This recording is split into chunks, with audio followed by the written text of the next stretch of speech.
शिवम प्रेरणा, आप देख रहे हैं एक न्यूज 24। भूमि विवाद को लेकर आए दिन कई मामले निकलकर सामने आते रहते हैं। इसको लेकर वादी पक्ष को काफी परेशान भी होना पड़ जाता है।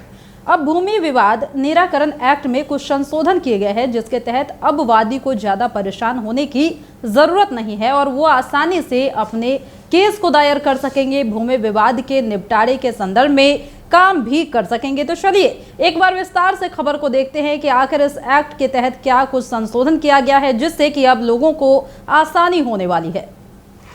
बिहार भूमि विवाद निराकरण एक्ट के तहत अब ऑनलाइन वाद दायर किया जा सकता है। इसके लिए भूमि सुधार उपसमाहर्ता के न्यायालय में उपस्थित होना जरूरी नहीं है। साथ ही बाद में आए निर्णय को ऑनलाइन भी देखा जा सकता है। इस एक्ट के तहत रैयती जमीन से संबंधित छोटे मोटे झगड़े सुलझाने के लिए टाइटल निर्धारित करने का अधिकार भूमि सुधार उपसमाहर्ता को दिया गया है। इसमें भी first come first out system लागू रहेगा, यानी कि पहले आवेदन करने वालों का मामला पहले ही निष्पादित किया जाएगा।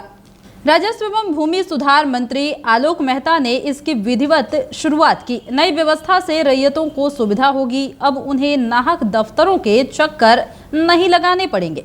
बिहार भूमि विवाद निराकरण अधिनियम 2009 के अंतर्गत सभी भूमि सुधार उपसमाहर्ताओं को अधिकृत मामलों से संबंधित वादों की सुनवाई प्रारंभ करने, साथ ही पूर्व के मामलों में पारित आदेशों के कार्यान्वयन के लिए निर्देश भी दिया गया है। इसके तहत वाद दायर होने के 90 दिनों के अंदर निर्णय दिया जाना है। इस एक्ट के तहत भूमि सुधार उपसमाहर्ता द्वारा पारित आदेश के खिलाफ 30 दिनों के अंदर प्रमंडलीय आयुक्त के पास अपील करने का भी प्रावधान होगा। बताते चले कि राजस्व एवं भूमि सुधार मंत्री आलोक मेहता ने भूमि सुधार उपसमाहर्ता को भूमि माफियाओं से कड़ाई से निपटने को कह दिया है।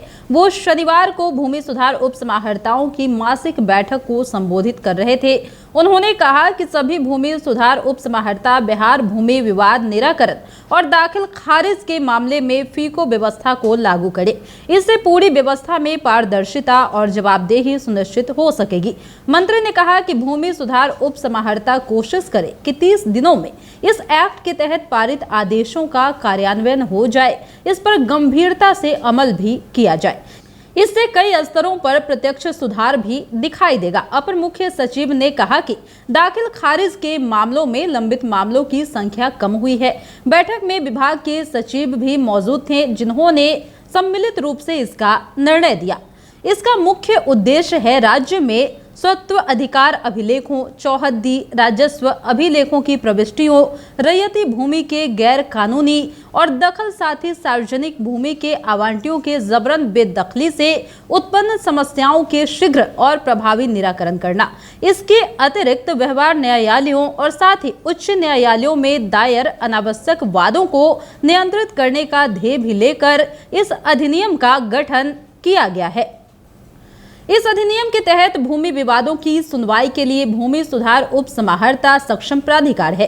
रैयती भूमि के मामलों में अतिक्रमण, अनधिकृत संरचना निर्माण, सीमा विवाद, आवंटित सुयोग्य श्रेणी के बंदोबस्तधारी की बेदखली का मामला, भूखंड का विभाजन, आपसी संपत्ति का बंटवारा, सर्वे मानचित्र सहित स्वत्व का अधिकार, साथ ही अभिलेख में की गई प्रविष्टियों में संशोधन से संबंधित मामलों के निराकरण के लिए क्षेत्राधिकार को निश्चित कर दिया गया है। यानी कि भूमि विवाद निराकरण एक्ट को और सहज बनाया गया है, जिससे कि अगर छोटे मोटे भूमि से संबंधित विवाद होते हैं तो इससे लोगों को काफी आसानी हो सके।